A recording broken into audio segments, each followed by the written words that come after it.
Wala ka ng kwenta, Min. 10 taon kitang tiniis at ngayon, mawawala na lahat dahil sa kakulitan mo.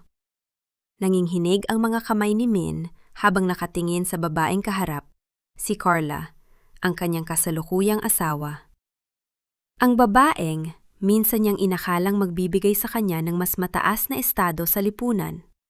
Ang babaeng mayaman, maganda, at itinuturing niyang daan tungo sa mas maginhawang buhay. Ngunit ngayon, nakikita niya ang totoong mukha nito. Ang mukha ng isang babaeng handang yurakan ang pagkatao niya kapalit ng kanyang mga pagkukulang. Sandali lang, Carla. Makakahanap tayo ng paraan. Paraan? Anong paraan? Putol ni Carla. Ang kanyang boses ay puno ng paghamak. Ang bangko ay magkukumpiska ng bahay na to sa loob ng 2 linggo. 2 linggo, men! Saan tayo titira? Sa lansangan? Kasamang mga anak natin? Tumayo si Min, sinubukang pakalmahin ang sarili. Hindi ako papayag na mangyari yan. May plano ako. Plano? Tulad ng mga plano mong negosyo na lahat ay nabigo? Tulad ng mga investment na kinuha mo sa mga kaibigan kong negosyante? Humakbang palapit si Carla. Ang kanyang mga mata ay nagniningas. Alam mo ba kung gaano ako kahiya sa mga kaibigan ko? Ang asawa kong dating mayor, na yon ay pulubi na. Ang mga salitang iyon ay tumama kay Min na parang punyal sa dibdib. Dating mayor, iyon ang pagkakakilanlan niya. Iyon ang nagbigay sa kanya ng respeto, kapangyarihan, at kayamanan. Ngunit iyon din ang dahilan kung bakit siya naririto ngayon, baon sa utang, nakikiusap sa isang babaeng hindi na niya mahal. Huwag mong kalimutan, Carla, mariin niyang sabi. Ang kanyang boses ay mababa at may banta. Ako ang nagdala sa'yo sa mundo ng politika. Ako ang nagbigay sa'yo ng pangalan na iginagalang ng mga tao. At ako ang nagbigay sa'yo ng pera para mapanatili ang pangalang yon, sagot ni Carla. Ang bahay na to? Akin yan. Ang mga sasakyan? Akin. Ang negosyo? Akin lahat. Ikaw? Wala kang dala kundi utang at kahihiyan. Naramdaman ni Min ang pag-init ng kanyang mga pisingi. 10 taon na siyang nakikinig sa mga ganitong salita. 10 taon niyang tiniis ang kahihiyan sa sariling tahanan. Ngunit hindi niya maaring iwan si Carla. Hindi dahil mahal niya ito, kundi dahil wala na siyang ibang mapupuntahan. Mayaman pa ang ama ko, sabi ni Min. Ang kanyang mga mata ay lumiwanag sa biglang naisip na ideya. Ang lupa sa probinsya, ang mga ari-arian niya, malaki ang halaga noon. Napahinto si Carla. Ang kanyang mga mata ay kumislap ng interes. Ang matandang yon? Akala ko ba hiwalay na kayo ng loob? Hindi kami hiwalay ng loob, depensa ni Min. Tatay ko pa rin siya. At bilang anak, may karapatan akong makuha ang mga ari-arian niya. Tumawa ng mapait si Carla. Karapatan? Min, ang tatay mo ay buhay pa. Hindi mo maaring kunin ang ari-arian ng isang taong buhay. May paraan, sabi ni Min. Ang kanyang boses ay pabulong. Kung ilalagay natin siya sa nursing home, maaari nating i-claim na hindi na siya makapagdesisyon para sa sarili niya. Maari nating i-manage ang kanyang mga ari-arian. Napatingin si Carla sa kanya. Ang kanyang mga mata ay may halong pagtataka at paghanga. Seryoso ka ba? Ilalagay mo ang sarili mong ama sa nursing home para lang makuha ang pera niya? Hindi ko gusto ang ideya, sinungaling ni Min. Ngunit kailangan nating protektahan ang ating pamilya, ang ating mga anak. Hindi ba't yon ang mahalaga? Tumango si Carla, bagaman may pag-aalinlangan pa rin sa kanyang mga mata. Gawin mo kung ano ang gusto mo. Ngunit kung mabigo ka ulit, huwag kang umasa na mananatili ako sa tabi mo. Pagkatapos ng pag-uusap na yon, umakyat si Min sa kanyang opisina sa bahay. Binuksan niya ang lumang cabinet at kinuha ang isang kahon ng mga dokumento.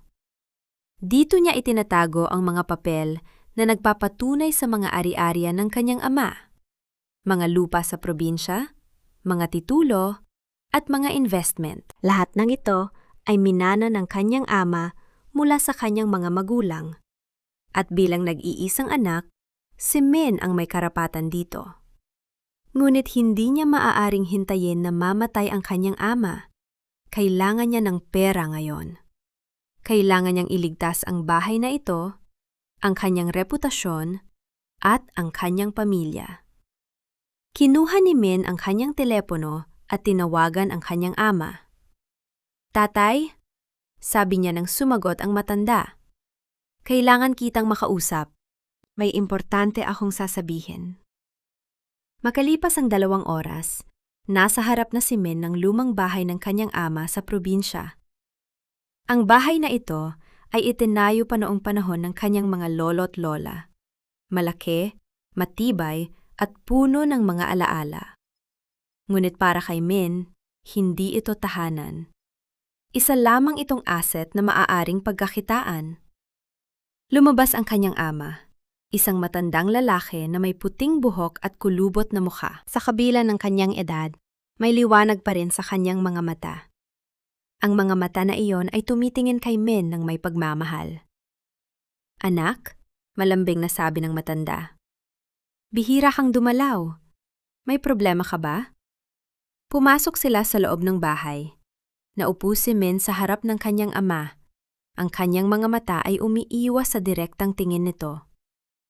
"Tatay, alam kong hindi tayo gaanong nakikita," simula ni Min. "Ngunit gusto kong sabihin sa'yo na mahal kita at nag-aalala ako sa'yo." Napanghiti ang matanda. "Alam ko, anak. Ngunit bakit na yon? May kailangan ka bang sabihin?" Napalunok si Min. "Tatay, alam kong matanda ka na. At alam kong mahirap para sa'yo ang mag-isa dito sa probinsya. Naisip ko, baka mas maganda kung lilipat ka sa isang nursing home. Doon ay may mag-aalaga sa'yo, may mga kaibigan kang makakasama, at hindi ka mag-iisa." Natahimik ang matanda. Ang kanyang mga mata ay tumingin kay Min ng matagal, na parang binabasa ang tunay na intensyon ng kanyang anak. "Anak," mahinang sabi ng matanda. 15 taon na kitang hindi nakikita ng madalas. Ngayon, bigla kang dadalaw at sasabihin sa akin na ililipat mo ako sa nursing home? Ano ba talagang nangyayari?" "Wala, tatay. Nag-aalala lang ako sa'yo. Alam kong mahirap para sa'yo ang mag-isa dito. At saka, may mga pagkakataon na kailangan kong i-manage ang mga ari-arian mo para sa iyong kapakanan. Hindi ba't yun naman ang tungkulin ng isang anak?" Ang mga mata ng matanda ay lumuha. "Min, anak, alam kong hindi ako perpektong ama. Ngunit mahal kita. At alam kong may pinagdadaanan ka. Ngunit huwag mong gamitin ang pagmamahal ko para sa iyong mga plano." "Tatay, hindi ko..." "Tama na, Min," putol ng matanda. "Kilala kita. Kilala kita mula pa noong bata ka. Alam kong hindi ka pupunta dito kung wala kang kailangan. Ngunit kung ito ang makapagpapasaya sa'yo, gagawin ko. Pupunta ako sa nursing home. Ngunit tandaan mo, anak, ang mga ari-arian na ito ay hindi lamang para sa'yo. Ito ay para sa mga taong karapat-dapat." Napabuntong hininga si Min, nakaramdam ng kaluwagan at bahagyang pagkakasala. Ngunit agad niyang itinaboy ang pagkakasala. Kailangan niyang gawin ito. Para sa kanyang pamilya. Para sa kanyang kaligtasan. "Maraming salamat, tatay," sabi ni Min. Ang kanyang boses ay puno ng peking pasasalamat. "Ipapakita ko sa'yo na tama ang desisyon mo." Kinabukasan, maaga pa lang ay nasa nursing home na sila. Ang gusali ay moderno at malinis. Isang pribadong nursing home na may mataas na kalidad ng serbisyo. Ngunit para kay Min, isa lamang itong hakbang tungo sa kanyang plano. Habang papalapit sila sa reception, may naramdaman si Min na kakaiba. Isang pamilyar na pakiramdam na hindi niya maipaliwanag. Nang lumapit ang isang babae mula sa opisina, tumigil ang mundo ni Min. Ang babaeng iyon. Ang mga mata na iyon. Ang muka na iyon. Si Lynn. Ang babaeng iniwan niya 15 taon na ang nakalipas. Ang babaeng kanyang hinusgahan at iniwan para sa isang mas mayamang buhay. Ngunit ngayon, nakatayo siya sa harap niya, nakangiti ng may kalmado at tiwala. Min? Mahinang sabi ni Lynn, ang kanyang boses ay puno ng hindi maipaliwanag na emosyon. 15 taon. 15 taon na ang nakalipas. Naramdaman ni Min na nanigas ang kanyang katawan.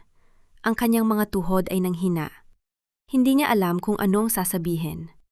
Ang tanging naririnig niya ay ang tibok ng kanyang puso at ang mga salitang paulit-ulit na umiikot sa kanyang isipan. Ano ang ginagawa ni Lynn dito? At bakit parang siya ang namamahala sa lugar na ito? Ang nursing home ay tila isang mundo na hiwalay sa labas. Tahimik ang mga koridor, may halong amoy ng bulaklak at malinis na sabon.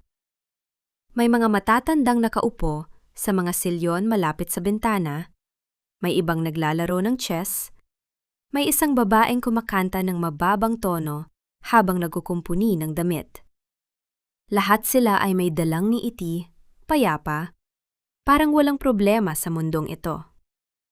Pero para kay Min, ang katahimikang ito ay nakasusulasok. Nakatatiyayo siya roon. Hawak ang bag ng kanyang ama, habang ang kanyang isip ay nagkakagulo.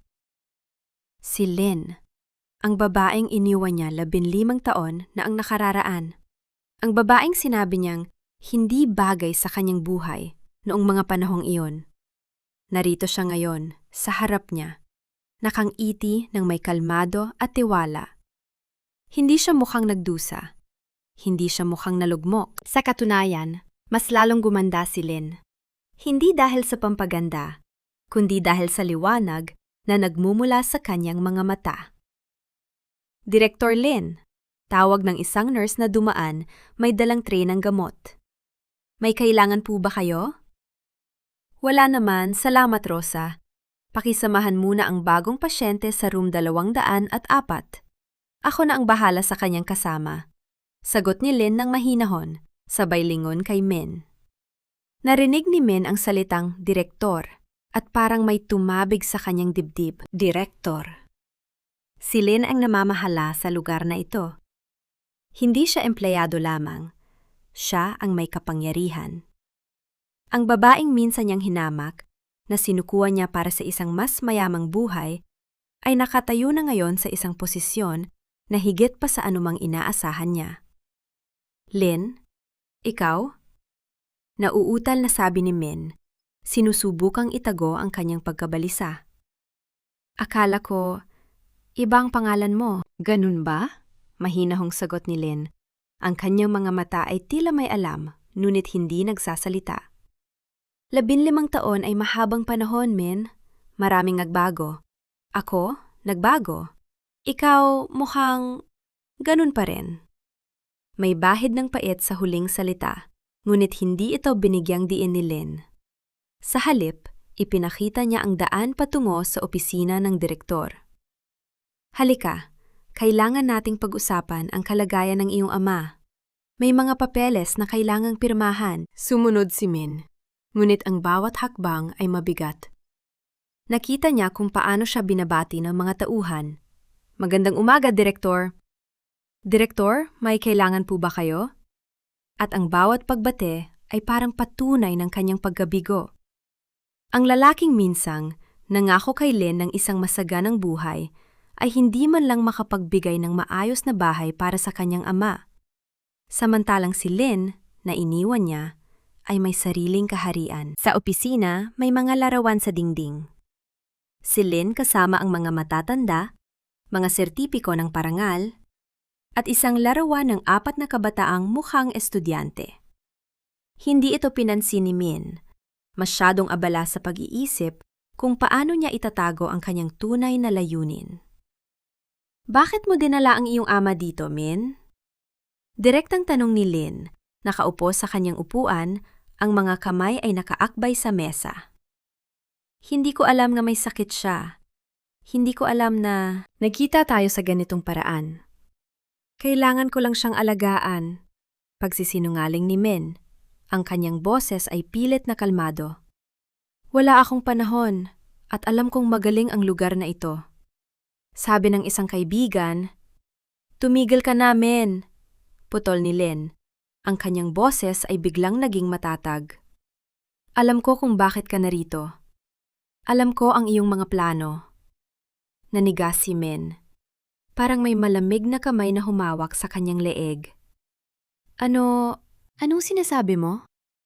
Ang bahay ng iyong ama. Mahinahong sabi ni Lynn. Ang kanyang mga mata ay direktang nakatingin kay Min. Alam kong gusto mong makuha ito. Alam kong may utang ka at ang bangko ay nagbabanta na kukunin ang inyong bahay. Kaya naisip mong ilagay ang iyong ama dito upang maipagbili ang kanyang ari-arian. Tama ba ako? Hindi makasagot si Min. Ang kanyang bibig ay tuyo. Ang kanyang mga kamay ay nanginginig. Paano nalaman ni Lynn? Paano niya nalaman ang lahat ng ito? 15 taon na ang nakalipas. Iniwan mo ako dahil sinabi mong kailangan mo ng mas magandang buhay. Patuloy ni Lynn. Ang kanyang boses ay puno ng sakit, ngunit hindi galit. Hindi kita hinadlangan. Hindi kita sinisi. Ngunit ngayon, dinala mo ang iyong ama dito. Hindi dahil mahal mo siya, kundi dahil kailangan mo ng pera. Ito ba ang naging buhay mo, Min? Ito ba ang pinagpalit mo sa amin? Naramdaman ni Min ang pag-ikot ng mundo. Ang kanyang mga tuhod ay nanghina at napilitan siyang umupo sa harap ng mesa. Sa loob ng 15 taon, hindi niya naisip si Lynn. Hindi niya naisip ang mga anak na iniwan niya. Ang 4 na batang hindi niya nakilala. Ngunit ngayon, sa harap ng babaeng ito, lahat ng kanyang mga dahilan noon ay tila walang kabuluhan. Lynn, pakiusap. Huwag mong sirain ang plano ko. Nagmamakaawang sabi ni Min. Ang kanyang pagmamataas ay natunaw na parang yelo sa ilalim ng araw. Kailangan ko ito. Kung hindi, mawawala ang lahat sa akin. Ang bahay, ang negosyo, ang pamilya. Ang pamilya? Mahinang ulit ni Lynn at may kakaibang ngiti sa kanyang mga labi. May pamilya ka pa ba, Min? O niloko mo lang ang iyong sarili? May katahimikan na sumunod. Si Min ay hindi makatingin kay Lynn. Ang kanyang mga mata ay nakababa. Ang kanyang mga balikat ay nanghina. Sa kauna-unahang pagkakataon sa loob ng maraming taon, naramdaman niya ang bigat ng kanyang mga kasalanan.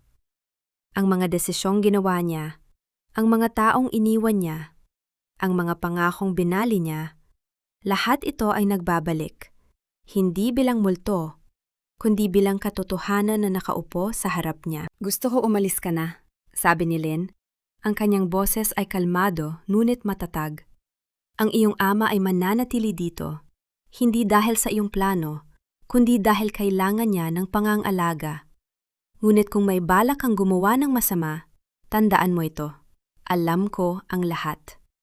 At hindi ako magdadalawang isip na protektahan ang mga tao na mahalaga sa akin. Tumayo si Lynn at sa kanyang mga mata ay may liwanag na hindi maipaliwanag ni Min. 15 taon na ang nakalipas, iniwan mo ako dahil akala mo'y wala akong halaga. Ngunit tingnan mo ang iyong sarili ngayon. Sino sa atin ang talagang nawala? Ang mga salitang yon ay parang saksak sa puso ni Min. Hindi siya makasagot, hindi siya makagalaw. Ang tanging nagawa niya ay tumayo at lumabas ng opisina, ang kanyang mga paa ay mabigat, ang kanyang isip ay puno ng kaguluhan. Sa labas, nakita niya ang kanyang ama na nakaupo sa isang silyon, nakangiti sa isang matandang babae na nagkukwento. Sa unang pagkakataon sa loob ng maraming taon, nakita ni Min ang kanyang ama na masaya. Ngunit sa halip na kaginhawahan, ang tanawing ito ay nagdulot sa kanya ng higit pang sakit. Bumalik siya sa kanyang sasakyan. Nanginginig ang mga kamay habang hinahanap ang susi. Sa salamin, nakita niya ang kanyang sarili. Ang lalaking mayaman, ang dating mayor, ang ama ng 4 na anak na hindi niya kilala. Ngunit sa sandaling iyon, wala siyang nakita kundi isang taong nag-iisa. isang taong nawala sa sariling kasinungalingan. Bago siya umalis, may napansin siyang papel na naiwan sa upuan ng pasahero. Hindi niya alam kung paano ito nakarating doon. Ngunit ang nakasulat dito ay isang pangalan. Isang pangalan na hindi niya inaasahan na makikita pa. Ang iyong mga anak. Hindi mo sila kilala, ngunit kilala ka nila. Niyakap niya ang papel. Ang kanyang mga kamay ay nanginginig. Ang kanyang mga anak. Ang 4 na batang iniwan niya. Saan sila? Sino sila? At bakit parang may babala sa mga salitang iyon? Sa kanyang puso, may kakaibang takot na kumakapit. Hindi takot sa bangko. Hindi takot kay Carla. Kundi takot sa katotohanang hindi pa niya alam. At sa likod ng lahat ng ito, narinig niya ang boses ni Lynn na parang aling-aungaw. Alam ko ang lahat. At hindi ako magdadalawang isip na protektahan ang mga tao na mahalaga sa akin. Tumakbo si Min pauwi na parang hinahabol ng multo.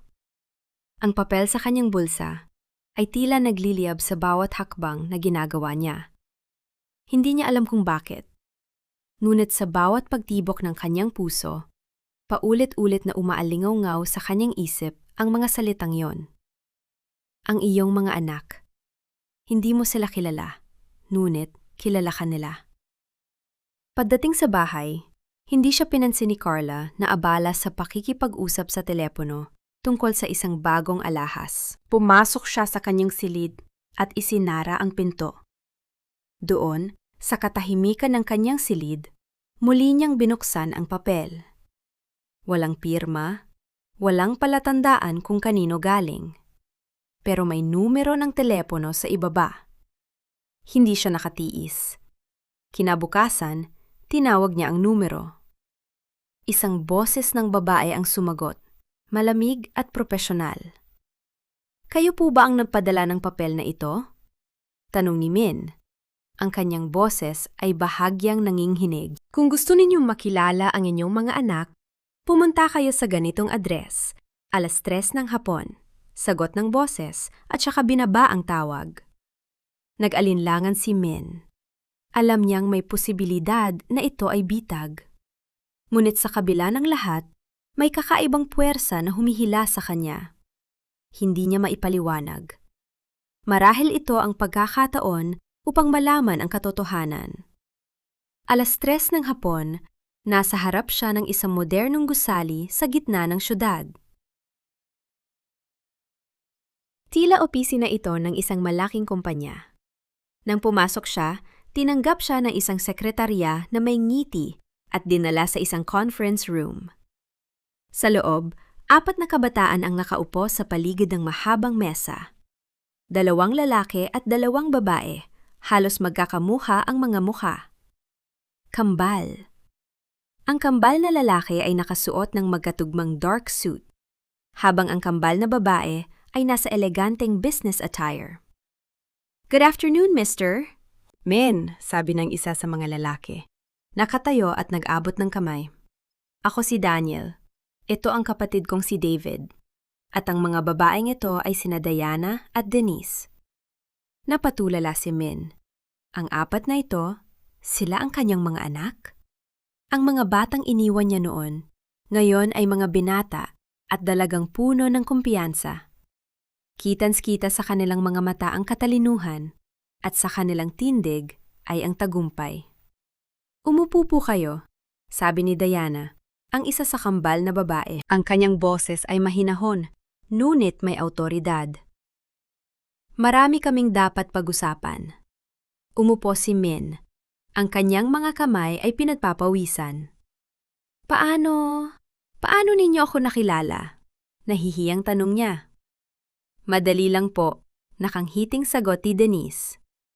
Sa panahon ng internet, lahat ng impormasyon ay accessible. Bukod pa riyan, si nanay ang nagturo sa amin na kilalanin ang aming ama, kahit na hindi mo kami kinilala. Naramdaman ni Min ang kirot sa kanyang dibdib. Ngunit bakit ninyo ako ipinatawag? Gusto naming ipakita sa iyo kung sino kami, sabi ni Daniel. At gusto naming malaman mo na sa kabila ng iyong pag-iwan, kami ay naging matagumpay. Hindi dahil sa iyo, kundi sa kabila mo. Ipinakita nila ang kanilang mga portfolio. Si Daniel ay isang abogado, isa sa mga batang abogado na kinikilala sa bansa. Si David naman ay isang inhinyero, may-ari ng isang tech startup na kumikita ng milyon. Si Diana ay isang doktor, isang espesyalista sa neurolohiya na may sariling klinika. At si Denise ay isang financial analyst, isa sa mga batang bituin sa isang international investment firm. Sa bawat presentasyon, lalong lumulubog si Min sa kanyang upuan. Hindi siya makapaniwala. Ang mga anak na ito, na hindi niya inalagaan, ay naging mga taong may kwenta. Samantalang siya, na mayaman noong una, ay ngayon ay baon sa utang. Ang tanging maipagmamalaki niya ay ang kanyang bagong asawa na may pera. Ngunit kahit yon ay hindi niya kayang panindigan. Bakit ninyo ako ipinakikita ng lahat ng ito? Tanong ni Min. Ang kanyang boses ay puno ng pagkapahiya. Upang malaman mo, sabi ni Diana. Ang kanyang mga mata ay tinitigan si Min. Na hindi mo kami kailangan. Hindi ka namin kailangan. At hindi ka namin kailanman kakailanganin. Tumayo si David at nilapitan si Min. Ngunit nandito kami upang bigyan ka ng babala. Alam namin ang iyong plano tungkol kay Lolo at hindi namin ito hahayaan. Nagulat si Min. Paano ninyo? Gaya ng sinabi ko, putong ni Denise. Lahat ng impormasyon ay accessible. At kami ay mga eksperto sa pagkuha ng impormasyon. Huwag mong subukang saktan si Lolo o haharapin mo ang aming buong kakayahan. Sa sandaling iyon, naramdaman ni Min ang isang kakaibang timpla ng damdamin. Pagsisisi sa mga anak na iniwan niya, ingit sa kanilang mga nagawa, at takot sa kanilang kapangyarihan. Ngunit sa kabila ng lahat, may matigas na bahagi sa kanyang puso na ayaw sumuko. Gusto kong malaman ninyo, sabi ni Min, ang kanyang boses ay pilit na matatag, na kahit ano pa ang sabihin ninyo, itutuloy ko pa rin ang aking plano. Hindi ko hahayaang mawala sa akin ang lahat. Tumingin sa kanya ang 4 na anak. Ang kanilang mga mata ay puno ng pait at pagkadismaya. Hindi sila kumibo. Ngunit sa kanilang katahimikan, naramdaman ni Min ang isang mas matinding banta kaysa sa anumang salita. Umalis si Min sa gusaling iyon na may mabigat na puso. Sa kanyang isip, paulit-ulit na bumabalik ang mga mukha ng kanyang mga anak. Ang kanilang tagumpay, ang kanilang katalinuhan, ang kanilang pagkadismaya. Ngunit sa kabila ng lahat, ang kanyang takot na mawala ang kanyang kayamanan ay mas malakas kaysa sa kanyang pagsisisi. At habang papalayo siya, alam niyang hindi pa tapos ang laban na ito. Ang umaga ay tahimik sa malaking bahay ni Min. Ngunit sa loob ng kanyang dibdib ay may rumaragasang bagyo. Nakaupo siya sa harap ng salamin habang nag-aayos ng kurbata. Ngunit hindi niya makita ang sarili. Ang tanging nasa isip niya ay ang mukha ng kanyang ama. Ang matandang lalaking may sakit na nakaupo sa lumang upuan sa sulok ng kwarto nito. Dad, kailangan nating mag-usap, sabi ni Min nang pumasok siya sa kwarto ng kanyang ama. Ang matanda ay nakatingin sa bintana. Ang mga mata ay malabo, ngunit tila may nararamdamang hindi maganda. Ano kailangan mo, Min? Mahinang tanong ng ama. Ang boses nito ay tila basag na salamin, marupok, ngunit may matalas na gilid. Umupo si Min sa tabi ng kama. Pinilit ang ngiti. Dad, alam kong mahirap para sa'yo ang mga araw na ito. Ang sakit mo, ang mga gamot, ang lahat. Naisip ko lang, baka mas maganda kung ilipat mo na sa akin ang titulo ng lupa at bahay para mas mapangalagaan ko lahat habang nagpapagaling ka. Natahimik ang matanda. Ang katahimikang iyon ay may bigat na parang tingga. Min, anak, 15 taon kang nawala sa buhay namin. Na yan lang kita nakita ulit. At ang una mong sasabihin ay tungkol sa titulo? Dad, hindi ganon. Mabilis na depensa ni Min. Gusto ko lang siguraduhin na ligtas ang lahat. Ang daming masasamang loob na yon. Baka may magsamantala sa'yo. Pero bago pa man makasagot ang ama, bumukas ang pinto. Si Lynn. Nakatayo siya roon na may dalang folder. Ang mga matay nagniningas, ngunit kalmado ang boses. Min, alam kong hindi ka pupunta rito para sa ikabubuti ng iyong ama. Lynn, wala kang karapatang makialam sa usapan naming mag-ama, singhal ni Min, ngunit may panginginig sa kanyang boses. Wala ba? Mahinahong binuksan ni Lynn ang folder at inilabas ang mga papel. Eto ang mga ebidensya, Min, ang mga utang mo sa bangko. Ang mga pangakong papel na nilagdaan mo sa mga loan shark. Ang plano mong ibenta ang lupa ng iyong ama para bayaran ang mga ito. Namutla si Min. Saan mga kuha yan? Hindi mahalaga kung saan. Ang mahalaga, alam ng iyong ama ang katotohanan. Lumingon si Lynn sa matanda, na ngayon ay nakaupo ng tuwid, ang mga matay puno ng sakit at pagkadismaya. Anak, mahinang sabi ng ama, akala ko bumalik ka para sa akin, para sa pamilya. Pero ganito pala, gagamitin mo ang sarili mong ama para sa iyong interes. Dad, hindi totoo yan, sigaw ni Min. Si Lynn lang ang nag-iimbento ng mga ito para siraan ako. Ngunit bago pa man siya makatapos, may narinig silang yabag sa hagdan. Pumasok si Jasmine, ang kanyang bagong asawa, na may dalang mga dokumento at isang abogado sa likuran. Anong ginagawa mo rito, Jasmine? Takang tanong ni Min. Tinutulungan kita, mahal, nakangiting sabi ni Jasmine. Ngunit ang ngiti ay hindi umabot sa kanyang mga mata. Akala mo ba hindi ko alam ang mga plano mo? Ang totoo, ako ang may hawak ng lahat ng utang mo. At ngayon, kukunin ko ang lahat. Ang lupa, ang bahay, ang lahat. Jasmine, anong sinasabi mo? Halos hindi na makahinga si Min. Ginamit mo ako para sa aking pera, hindi ba? Pero ako rin, ginamit kita. Ang naglahat ng ari-ari na inilagay mo sa pangalan ko, sa akin na ngayon. At ang mga utang mo, hihingiin ko na sila ngayon. Nagsitakbuhan ang mga anak ni Min pababa ng hagdan. Ang kanilang mga mukha ay puno ng galit at sakit. Tama na, Dad, sigaw ng panganay. Nakita namin ang lahat. Ang mga dokumento, ang mga plano, ang lahat. Itinigil mo na nga ba ang lahat ng ito? Anak, hindi ninyo naiintindihan. Hindi namin kailangang intindihin. Putol ng isa pa. Ang alam namin, ginamit mo si Lolo. Ginamit mo si Nanay. Ginamit mo kaming lahat. At ngayon, ikaw na ang gagamitin. Nawala ng lakas si Min. Napaluhod siya sa gitna ng silid, ang mga kamay ay nanginghinig. Ang lahat ng kanyang plano, ang lahat ng kanyang pagmamanyobra, lahat ay gumuho sa isang iglap. Ang kanyang ama ay umiiyak sa sulok. Si Lynn ay nakatayong matatag sa tabi ng matanda. Ang mga anak ay nakatingin sa kanya na may halo ng awa at pagkadismaya. At si Jasmine ay nakatayong parang reyna. Hawak ang susi ng kanyang pagkawasak. Dad, patawarin mo ako! Bulong ni Min. Ngunit ang mga salita ay tila walang laman sa sariling tenga. Tumayo ang matanda. Ang mga binti ay nanginginig, ngunit ang tingin ay matatag.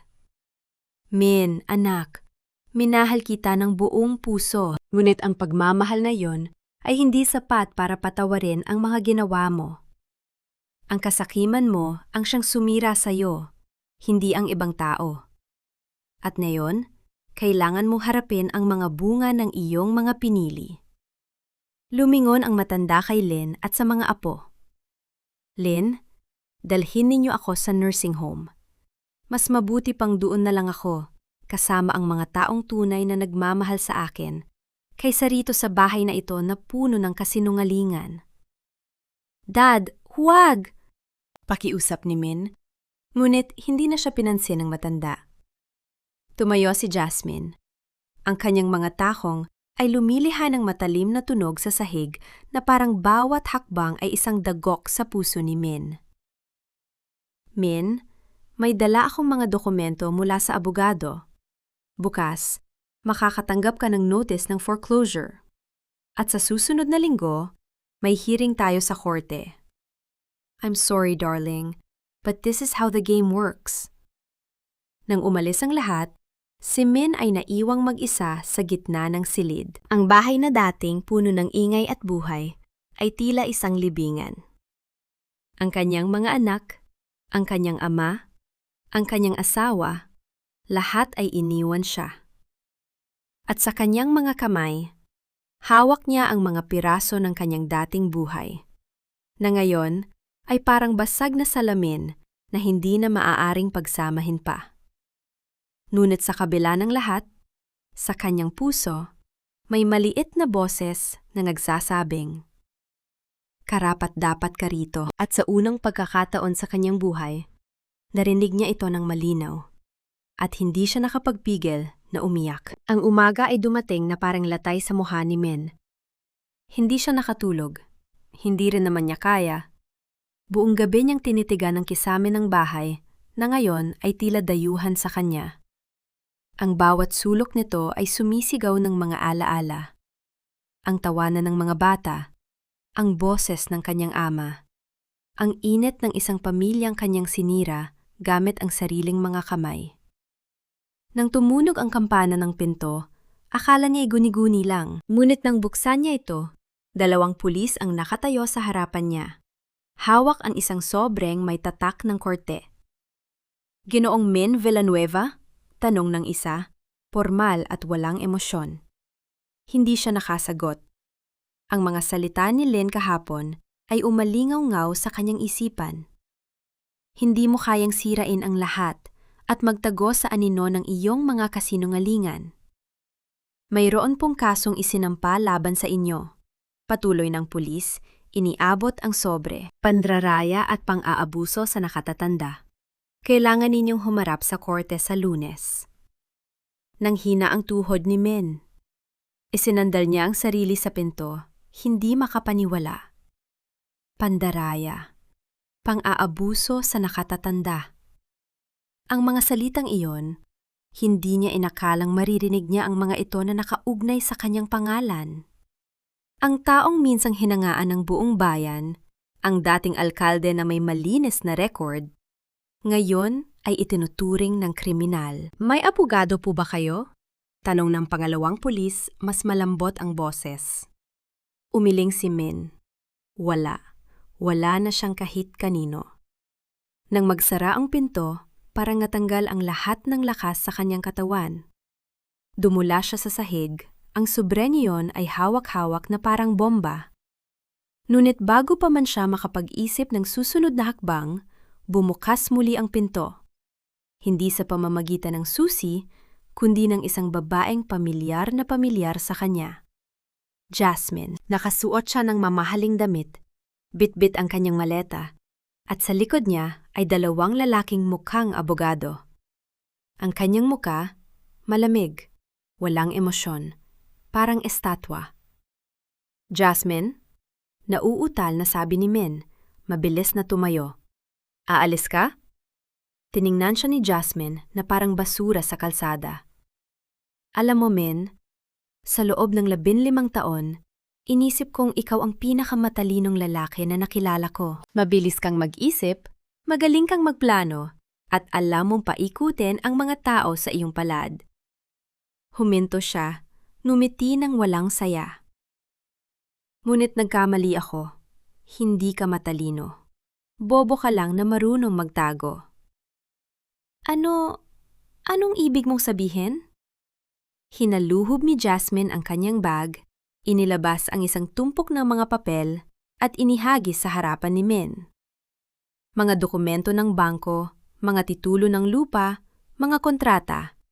Lahat ng mga ito ay may pangalan niya. "Ang bahay na ito," sabi niya, tinuro ang paligid, "ay nasa pangalan ko.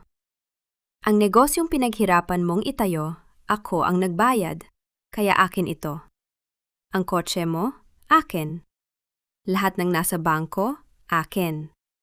Kahit ang mga kasangkapan sa bahay na ito, Min, akin.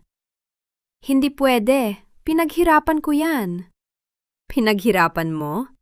Tumawa si Jasmine ng mapait. Anong pinaghirapan mo, Min? Ang magpakalasing habang ako'y nagtatrabaho? Ang magsugal gamit ang perang pinaghirapan ko?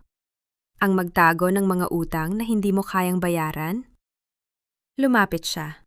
Ang kanyang mga mata ay nagniningas. 15 taon kitang sinuportahan. 15 taon kong tiniis ang mga kasinungalingan mo. At ngayon, nang malaman kong pinaplano mong nakawin ang lupa ng iyong ama, ang lupa na sana'y gagamitin mo para bayaran ang mga utang mo, napagdesisyunan kong tama na. Jasmine, pakiusap, pag-usapan natin. Wala nang pag-uusapan. Hinarap niya ang mga abogado. Kunin niyo na ang lahat. Lahat ng nasa pangalan ko, ilipat sa akin. Na yon. Ang mga sumunod na oras ay parang panaginip. Isang bangungot. Pinanood ni Min kung paano inalis ng mga tauhan ni Jasmine ang lahat. Ang mga mamahaling muebles, ang mga likhang sining sa dingding, ang mga appliances, lahat. Ang bahay na dating puno ng kayamanan ay unti-unting nagiging walang laman.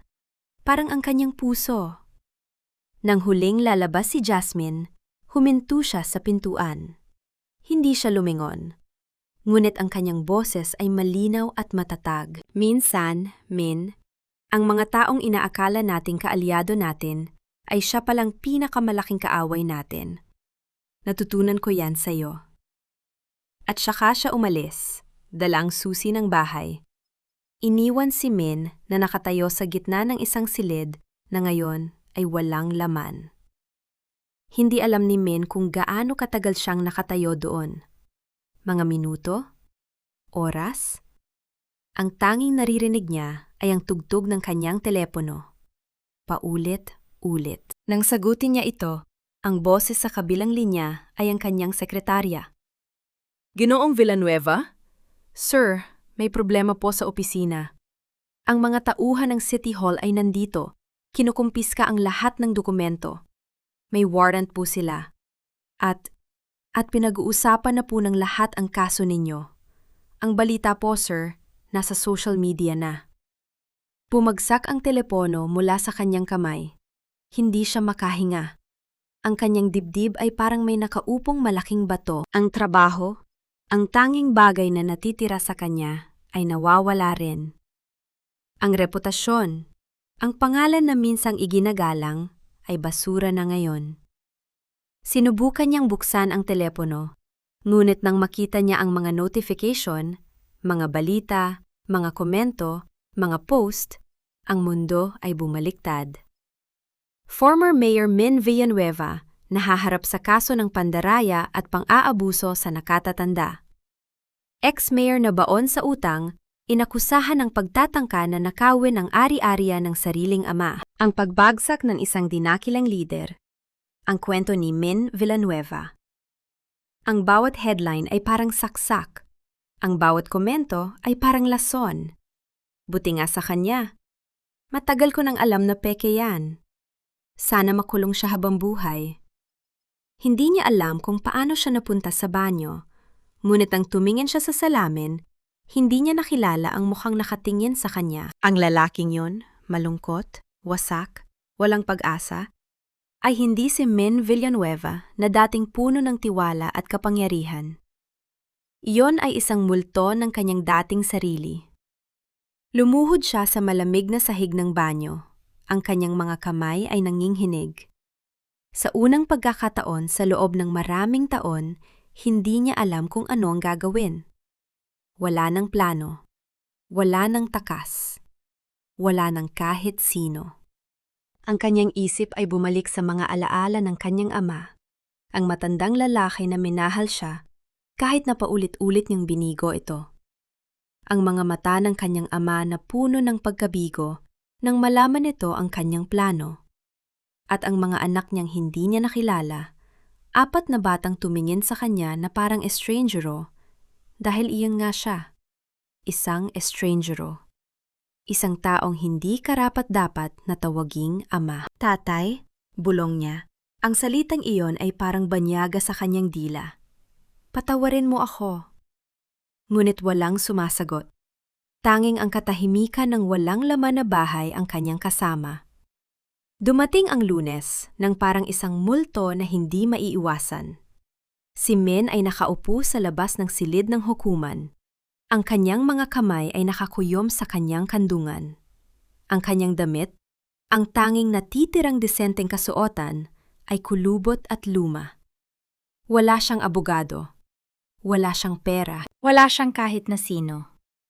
Nang bumukas ang pinto ng silid ng hukuman, nakita niya si Lynn na nakaupo sa kabilang panig, kasama ang kanyang mga anak. Hindi siya lumingon sa kanya, ngunit nakita niya ang kanyang profile, matatag, mahinahon, puno ng dignidad. Ang babaeng minsan niyang iniwan ay nakatayo na ngayon sa kabilang panig ng batas, hawak ang hustisya sa kanyang mga kamay. At sa likod ni Lynn, nakita niya ang kanyang ama, nakaupo sa wheelchair, ang muka ay pagod ngunit payapa. Sa unang pagkakataon, napansin ni Min kung gaano nakatanda ang kanyang ama. Ang buhok na dati itim ay puro puti na. Ang mga kamay na dating malakas ay nanginginig na. At ang mga mata na minsang tumingin sa kanya ng may pagmamahal, ay hindi na siya nakikita. Ang kasong ito, sabi ng hukom. Ang boses ay umaalingaw sa silid. Ay tungkol sa pandaraya, pang-aabuso sa nakatatanda, at paglabag sa tiwala ng pamilya.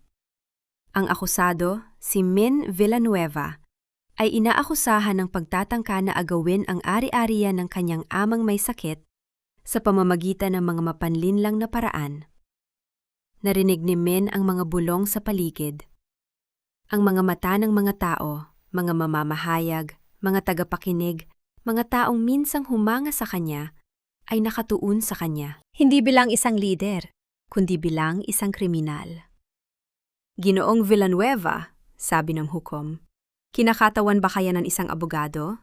Umiling si Min. Wala po, Your Honor.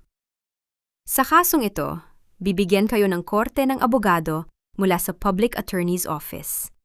Ngunit bago yon, nais kong ipaliwanag din niyo sa korte kung bakit dapat naming paniwalaan ang inyong depensa. Pinuksan ni Min ang kanyang bibig, ngunit walang lumabas na salita. Anong sasabihin niya? Na hindi niya sinasadya? Na hindi niya alam? Na siya ay biktima ng kanyang sariling kasakiman? Tumingin siya kay Lynn. Tumingin siya sa kanyang ama. At sa unang pagkakataon, nakita niya ang katotohanan ng malinaw. Your Honor, mahina niyang sabi, ang boses ay nanginginig. Wala po akong depensa. Karapat-dapat po ako sa lahat ng ito. Ang silid ay natahimik. Kahit ang hukom ay tila nagulat sa kanyang pag-amen. Ginoong Villanueva, sabi ng hukom, naiintindihan ba ninyo ang inyong sinasabi? Tumingin si Min sa kanyang ama, ang matandang lalaki na hindi man lang siya tiningnan, at sa mga anak na hindi niya kailanman nakilala. Opo, Your Honor, sagot niya. Ang mga luha ay nagsisimula ng tumulo. Sa loob ng 15 taon, pinili kong maging bulag sa aking mga pagkakamali. Pinili kong isipin na ang kayamanan at kapangyarihan ay higit pa sa pamilya. Pinili kong sakta ng mga taong nagmahal sa akin. Huminto siya. Nilunok ang kanyang laway. At ngayon, Your Honor, handa na po akong harapin ang mga kahihinatnan. Ang hukom ay tumingin sa kanya ng matagal. Ang kanyang mga mata ay hindi mabasa. Sa ganitong kaso, Ginoong Villanueva, ang inyong pag-amin ay hindi nangangahulugang otomatikong pagpapatawad. Ang batas ay batas, at ang hustisya ay dapat na maisakatuparan. Alam ko po, Your Honor. Nang matapos ang pagdinig, si Min ay dinala sa isang maliit na selda habang naghihintay sa susunod na hearing. Ang mga bakal na rehas ay malamig, ang hangin ay mabigat. Ngunit sa loob ng kanyang puso, sa unang pagkakataon sa loob ng maraming taon, nakaramdam siya ng isang bagay na hindi niya inaasahan. Kaginhawahan. Hindi dahil sa natapos na ang lahat, hindi pa. Ngunit dahil sa wakas, tinigil na niya ang pagtakbo. Sa wakas, tinanggap niya ang katotohanan. Sa wakas, nakita niya ang kanyang sarili ng malinaw. At habang nakaupo siya sa madilim na selda, ang tanging tunog ay ang kanyang sariling paghinga. Naalala niya ang mga salita ng kanyang ama noong bata pa siya. Anak, ang tunay na kayamanan ay hindi nasusukat sa pera. Ito ay nasusukat sa mga taong nagmamahal sa iyo. Tumingin siya sa kanyang mga kamay na minsang humawak ng kapangyarihan, ngunit ngayon ay walang laman. At sa unang pagkakataon, naintindihan niya ang tunay na kahulugan ng mga salitang iyon. Ngunit huli na ba ang lahat? Ang selda ay tahimik nang buksan ng gwardiya ang pinto. May bumisita sa iyo, men? Napatingin siya sa gwardiya, naguguluhan. Sino ang pupunta para makita siya? Iniwan na siya ng lahat. Ni Jasmine, ni kanyang mga kaibigan, ni ang buong syudad na minsan ay kanyang pinamunuan. Nang dalhin siya sa visitation room, bumigat ang kanyang dibdib. Sa kabilang side ng salamin, nakaupo ang 4 na kabataan. 2 lalaki, 2 babae, magkakamukha, halatang kambal. At sa tabi nila, si Lynn. Ang babaeng minsan niyang iniwan. Parang may tumigil sa mundo niya. Hindi siya makagalaw, hindi siya makahinga. Ang mga batang ito, hindi niya sila nakita kahit kailan. Pero may kung anong pamilyar sa kanilang mga mata. Sa paraan ng pagkakaupo nila, sa mga ekspresyon ng kanilang mukha. Umupo ka na, sabi ng isa sa mga lalaki. Malamig ang boses. Dahan-dahang umupo si Min sa harap ng salamin. Kinuha ng isa sa mga babae ang telepono sa gilid, binuksan ang speaker. Alam mo ba kung sino kami? Tanong ng isa pang lalaki. Umiling si Min. Ako si Daniel. Ito ang kambal kong kapatid na si David. At ang dalawang ito, itinuro niya ang mga babae. Sina Daniel at Diana. Tumibok ng malakas ang puso ni Min. 4 na pangalan na nagsisimula sa D. 4 na pangalan na... Anak mo kami, sabi ni Diana. Ang kanyang boses ay nanginginig. Hindi mo ba alam? Hindi mo ba talaga alam?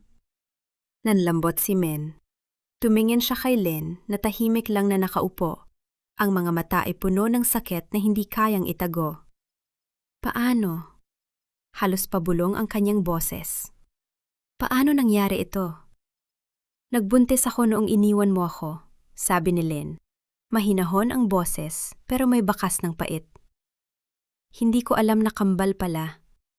2 buwan pagkatapos mong umalis, nalaman kong 2 sila. At nang ipanganak ko sila, 2 babae pa ang kasunod. 4 silang lahat.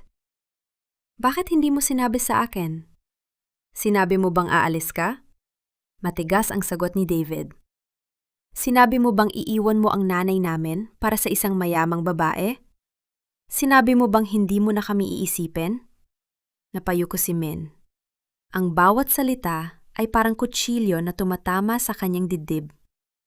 Lumaki kaming walang ama, patuloy ni Daniel. Tuwing may school event, kami lang ang walang kasama. Tuwing may Father's Day, kami lang ang walang sinusulatan.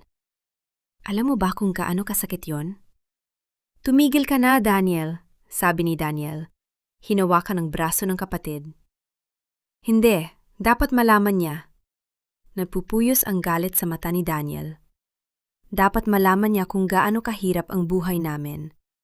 Habang siya ay nag-e-enjoy sa kanyang mayamang buhay, kami ay naghihirap. Ang nanay namin ay nagtatrabaho ng 3 trabaho para lang mapakain kami. Umiyak siya tuwing gabi. Iniisip kung saan ka nagpunta, kung bakit mo kami iniwan. Naramdaman ni Men ang pag-init ng kanyang mga mata. Hindi siya umiyak ng ganito sa loob ng maraming taon. Pero ngayon, sa harap ng 4 na anak na hindi niya kilala, sa harap ng babaeng kanyang iniwan, hindi na niya kayang pigilan. Sorry, halos pabulong ang kanyang boses. Sorry sa lahat. Hindi sapat ang sorry, sabi ni Diana. Hindi mo maaalis ang sakit na dinanas namin. Hindi mo mabubura ang mga gabing umiyak ang nanay namin habang kami ay nagtutulog-tulugan sa isang maliit na silid. Pero, huminto si Daniel. Ang kanyang boses ay lumambot.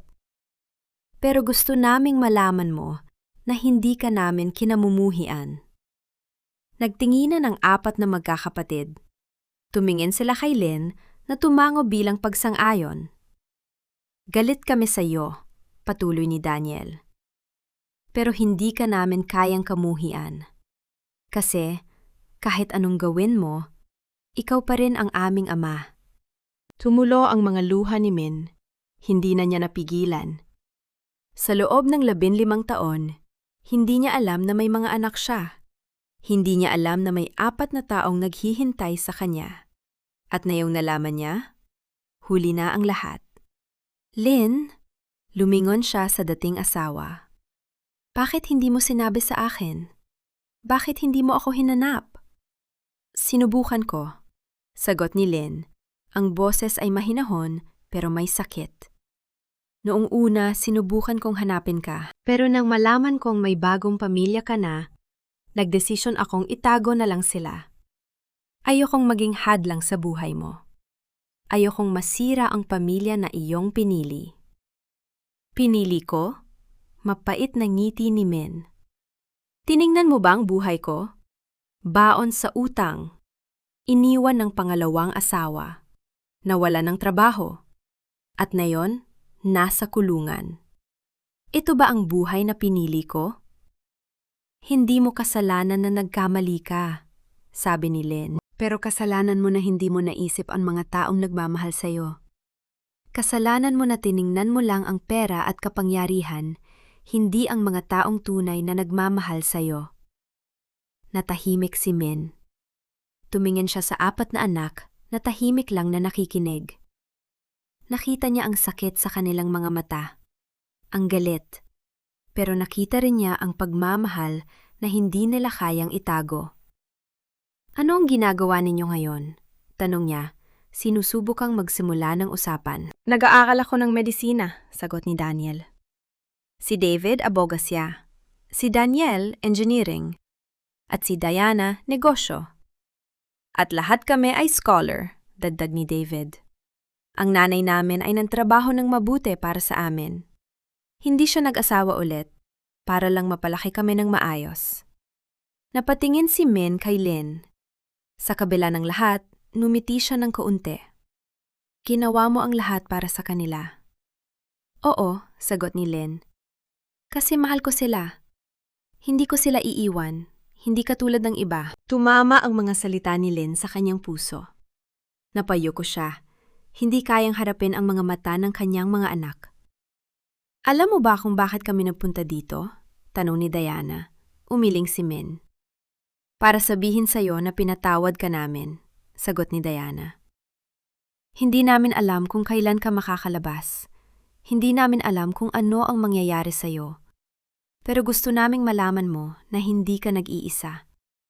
Kahit na iniwan mo kami, hindi ka namin iiwan. Pero wag mong asahan na magiging maganda ang lahat. Mabilis na dagdag ni David. Hindi namin makakalimutan ang sakit na dinanas namin. Hindi namin makakalimutan ang mga gabing umiyak ang nanay namin. Pero handa kaming magsimula ng panibago. Naramdaman ni Min ang pag-init ng kanyang dibdib. Sa unang pagkakataon sa loob ng maraming taon, may naramdaman siyang hindi niya alam kung ano. Pag-asa. Lynn, tumingin siya sa dating asawa. Ang mga mata ay puno ng pagsisisi. Patawad. Patawad sa lahat. Alam kong hindi sapat ang sorry, pero gusto kong malaman mo na nagsisisi ako. Hindi dahil nahuli ako, kundi dahil hindi ko nakita ang halaga ng mayroon ako. Tumango si Lynn, ang mga mata ay may luha. Pinatawad na kita, Min. Matagal na. Hindi para sa'yo, kundi para sa akin. Para maka-move on ako. Para mapalaki ko ang mga anak natin nang walang galit sa puso. Pero hindi na maibabalik ang nakaraan, putol ni Lynn. Hindi na tayo magiging mag-asawa. Hindi na natin maibabalik ang 15 taon na nawala. Pero pwede tayong magsimula ng panibago. Hindi bilang mag-asawa, kundi bilang mga magulang ng mga batang ito. Tumingin si Min sa 4 na anak. Nakita niya ang kanilang mga mukha na may halong sakit, galit, pero may pag-asa rin. Pwede ko bang makilala kayo? Tanong niya. Halos nagmamakaawa. Pwede ko bang subukang maging ama sa inyo kahit nahuli na? Nagtinginan ng 4 na magkakapatid. Tumingin sila kay Lynn na tumango. Oo, sagot ni Daniel. Ang boses ay lumambot. Pero hindi ngayon. Kailangan mo munang ayusin ang sarili mo. Kailangan mong harapin ang mga pagkakamali mo. At kapag handa ka na, nandito lang kami. Pero gusto naming malaman mo, dagdag ni Diana, na kahit anong mangyari, mahal ka namin. Hindi dahil perpekto ka, kundi dahil ama ka namin. Naramdaman ni Min ang pag-agos ng emosyon. Hindi niya alam na may ganito palang pagmamahal na naghihintay sa kanya. Sa loob ng 15 taon, hinanap niya ang kaligayahan sa pera at kapangyarihan, pero narito pala ang tunay na kayamanan, ang 4 na anak na hindi niya kilala at ang babaeng nagpatawad sa kanya. Lynn, sabi niya, ang boses ay puno ng taos-pusong pasasalamat. Salamat. Salamat sa pagpapalaki ng maayos sa kanila. Salamat sa pagtuturo sa kanila na magpatawad. Salamat sa lahat. Ngumiti si Lynn. Ang unang tunay ng ngiti na nakita ni Min sa kanya sa loob ng maraming taon. Wala yon. Mahal ko sila. At kahit na hindi mo ako minahal, hindi ko yon ipagpapalit. Mahal kita, sabi ni Min. Ang mga salita ay lumabas ng hindi niya inaasahan. Hindi ko alam kung mahal pa kita ngayon, pero minsan, mahal kita. At ikinalulungkot ko na hindi ko na ipaglaban yon. Tumulo ang mga luha sa pisngi ni Lynn. Salamat. Salamat sa pagsasabi niyan. Pero kailangan kong umalis. Kailangan kong dalhin ang mga bata pa uwi. Pwede pa ba akong bumisita? Tanong ni Min. Pwede ko pa bang makita sila? Kapag handa ka na, sagot ni Lynn.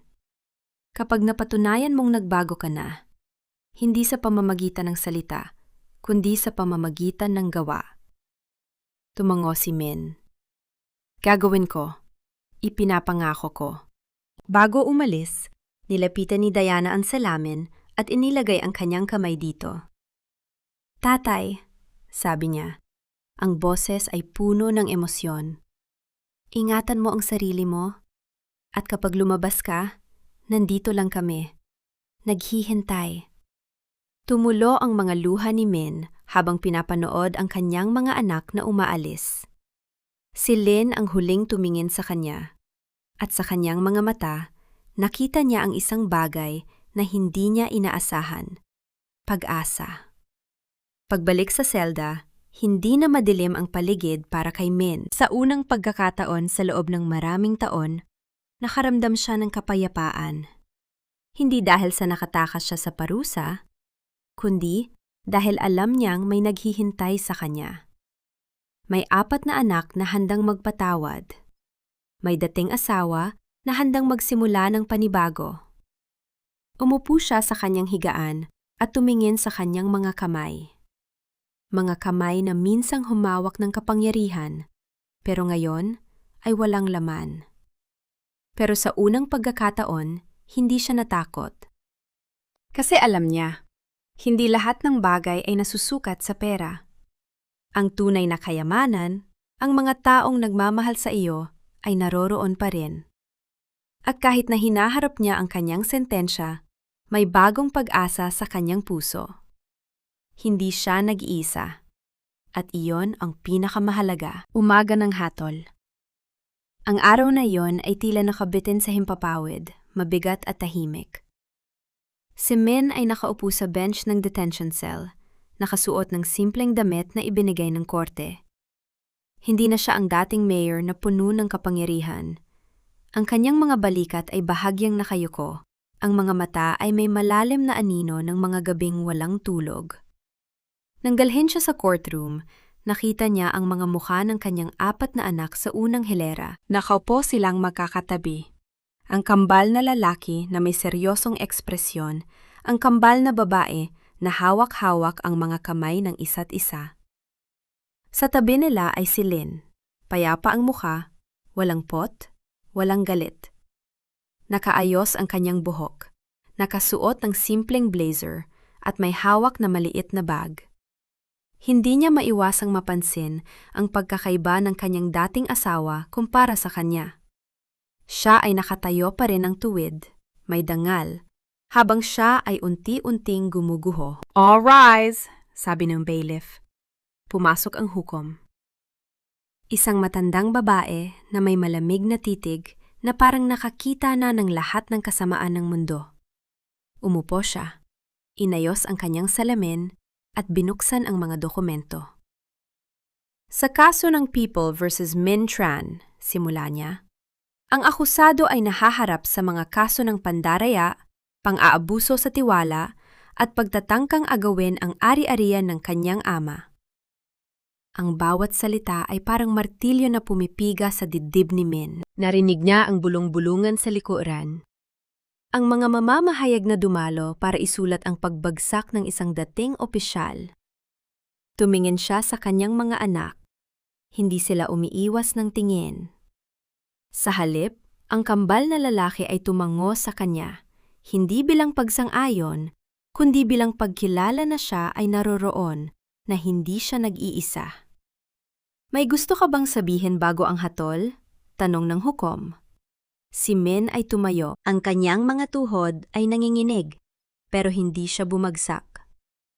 Huminga siya ng malalim at tumingin sa harap, hindi sa hukom, kundi kay Lynn at sa mga anak. "Your Honor," simula niya. Ang boses ay paos, ngunit matatag. "Hindi ko idadahilan ang aking sarili. Nagkamali ako. Maraming beses. Sa aking pamilya, sa aking ama, sa taong bayan na aking pinaglingkuran. Ginamit ko ang aking posisyon para sa sariling kapakanan. At sa paggawa ko noon, iniwan ko ang mga taong dapat sana ay aking inalagaan." Huminto siya. Ang kanyang mga mata ay napuno ng luha, ngunit hindi niya pinahintulutang tumulo. "Hindi ako humihingi ng awa. Humihingi ako ng pagkakataon, hindi para sa aking sarili, kundi para patunayan na kaya kong magbago. Na ang mga huling araw ko ay hindi ko sasayangin sa pait at galit." Tumahimik ang courtroom. Ang hukom ay tumingin sa kanya ng matagal, na parang sinusukat ang katotohanan ng kanyang mga salita. "Ang korte," sabi niya sa wakas, "ay nagpapasya. Si Min Tran ay napatunay ang nagkasala sa lahat ng mga kasong isinampa laban sa kanya. Siya ay sinentensiyahan ng 12 taon ng pagkakulong at pagbabayad ng lahat ng mga ari-ariang nakuhang pandaraya." Ang martilyo ay bumagsak. Ang tunog ay umalingaw sa buong courtroom. Si Min ay hindi gumalaw. Hindi siya sumigaw. Hindi siya umiyak. Sa halip, isinara niya ang kanyang mga mata at tumango. Tanggap niya. Sa unang pagkakataon sa kanyang buhay, hindi siya lumaban sa katotohanan. Habang dinadala siya ng mga gwardiya, narinig niya ang mahinang tawag mula sa likuran. "Tay!" Napalingon siya. Ang panganay na kambal na lalaki ay nakatayo. Ang mga mata ay basang-basa. Hindi niya sinabi ang "Tay" mula noong siya ay bata pa. Ngayon, sa gitna ng kanyang pagbagsak, narinig niya ito. "Magbabago ako," bulong ni Min. Sapat lamang para marinig ng kanyang anak. "Pangako." Tumango ang kambal. Hindi ngiti, ngunit isang pagkilala. Isang simula, dinala siya sa kulungan ng Muntinlupa. Ang mga pintuan ng bakal ay sumara sa likuran niya. At sa unang pagkakataon, hindi niya naramdaman ang takot. Sa halip, naramdaman niya ang kakaibang kaluwagan. Ang mabigat na pasanin na dala niya sa loob ng 15 taon ay tila unti-unting gumaan. Sa loob ng kanyang selda, tinitingnan niya ang mga pader na kulay abo, ang maliit na bintana na may rehas. Umupo siya sa kanyang higaan at hinawakan ang kumot na manipis. Hindi ito ang buhay na naisip niya para sa kanyang sarili. Hindi ito ang tagumpay na pinangarap niya. Ngunit narito siya, at sa unang pagkakataon, handa siyang harapin ito. Lumipas ang mga linggo. Natutunan ni Men ang ritmo ng kulungan. Ang pagising sa 5:00, ang pagkain ng simpleng almusal, ang mga gawain na pumupuno sa mga oras. Hindi siya nagreklamo, hindi siya nagalit. Sa halip, nakinig siya sa mga kwento ng ibang mga preso. Ang ilan ay inosente, ang ilan ay nagkasala. Ngunit lahat sila ay may mga kwento ng pag-asa at pagsisisi. Nagsimula siyang magbasa. Ang mga librong dati ay hindi niya pinapansin. Mga nobela, pilosopiya, maging ang Biblia na ibinigay ng chaplain. Natuklasan niya na sa katahimikan may mga sagot. Sa pag-iisa, may paghilom. Isang hapon, tinawag siya ng isang gwardiya. "Mintran, may sulat ka." Ang kanyang puso ay tumibok. Hindi siya nakatanggap ng sulat mula nang siya ay makulong. Kinuha niya ang puting sobre, napansin ang sulat kamay na pamilyar, ang bilog na mga letra ng kanyang anak na babae. Binuksan niya ito ng dahan-dahan, ang mga kamay ay nanginginig. "Tay, sumulat kami sa'yo dahil gusto naming malaman mong hindi ka namin nakalimutan. Alam naming hindi madali ang mga nakaraang taon para sa'yo, at alam naming hindi rin ito madali para sa amin. Ngunit gusto naming sabihin sa'yo na pinatawad ka na namin. Hindi namin sinasabing tama ang mga ginawa mo, hindi. Ngunit natutunan namin na ang pagkapuot ay mas mabigat na pasanin kaysa sa pagpapatawad, at hindi namin nais na dalhin yon habang buhay." Si nanay ay mabuti. Nagtuturo siya ngayon sa nursing home, at ang mga matatanda ay mahal na mahal siya. Siya ay masaya, tay. Hindi sa paraang gusto mo noon, kundi sa paraang simple at totoo. Nag-aaral kaming mabuti. Ang kambal na lalaki ay kasali sa debate team, at ang kambal na babae ay nagsisimula na mag-aral ng medisina. Gusto naming maging doktor para makatulong sa iba. Sabihin mo sa amin kung kailangan mo ng anuman, hindi ka namin iiwan. Mahal ka namin sa kabila ng lahat. Ang iyong mga anak, hindi napigilan ni Men ang pag-iyak. Ang mga luha ay bumuhos, hindi dahil sa kalungkutan, kundi dahil sa hindi inaasahang biyaya. Ang mga anak na kanyang iniwan ay handa siyang yakapin. Ang mga taong pinabayaan niya ay nagbigay sa kanya ng pangalawang pagkakataon. Kinuha niya ang papel at isinulat ang kanyang sagot. Hindi mahaba, ngunit taos puso. "Mahal kong mga anak, salamat. Hindi ko karapat-dapat ang inyong pagpapatawad. Ngunit tatanggapin ko ito ng may kababaang loob. Nanghako ako sa inyo. Magbabago ako. At sa bawat araw na lumilipas dito, pinatutunayan ko yun. Alagaan ninyo ang inyong ina. Siya ang pinakamabuting tao na nakilala ko. At kapag lumabas ako dito, gagawin ko ang lahat para maging karapat-dapat sa inyong tiwala. Mahal ko kayo. Lagi at forever. Tay." Itinupi niya ang sulat at ibinigay sa gwardiya. Habang bumabalik sa kanyang selda, napansin niya ang maliit na sinag ng araw na pumapasok sa bintana. Hindi ito maliwanag, ngunit naroroon isang palatandaan na kahit sa pinakamadilim na lugar, may liwanag pa rin. Lumipas ang mga buwan. Si Men ay nagsimulang magturo ng mga kapwa preso na magbasa at magsulat. Ang mga dating hindi marunong ng alpabeto, ay natutong pumirma ng kanilang mga pangalan. Ang mga dating walang pag-asa ay nagsimulang mangarap muli. Ang chaplain ay madalas na bumibisita sa kanya. Nagbago ka, men? Sabi niya isang araw. Hindi ko alam kung nagbago ako, padre. Alam ko lang na ayaw ko nang maging ang dating ako. At iyon ang simula ng tunay na pagbabago. Sa labas ng kulungan, ang buhay ay nagpatuloy. Si Len ay namuhay ng tahimik at payapa.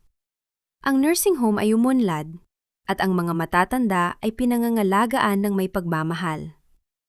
Ang mga anak ay nagtagumpay sa kanilang mga larangan. Ang kambal na lalaki ay nanalo sa pambansang debate, at ang kambal na babae ay nagtapos ng medisina ng may karangalan. Hindi nila nakalimutan si Men. Tuwing buwan, nagpapadala sila ng sulat. Tuwing Pasko, binibisita nila siya. At sa bawat pagbisita, nakikita nila ang pagbabago sa kanyang mga mata. Ang dating mapagmataas na politiko ay naging isang payak na tao na natutong ngumiti ng taos puso. Isang hapon, habang nakaupo si Men sa library ng kulungan, tinawag siya ng isang gwardiya. Men, may bisita ka. Nagulat siya. Hindi niya inaasahan ang bisita ngayong araw.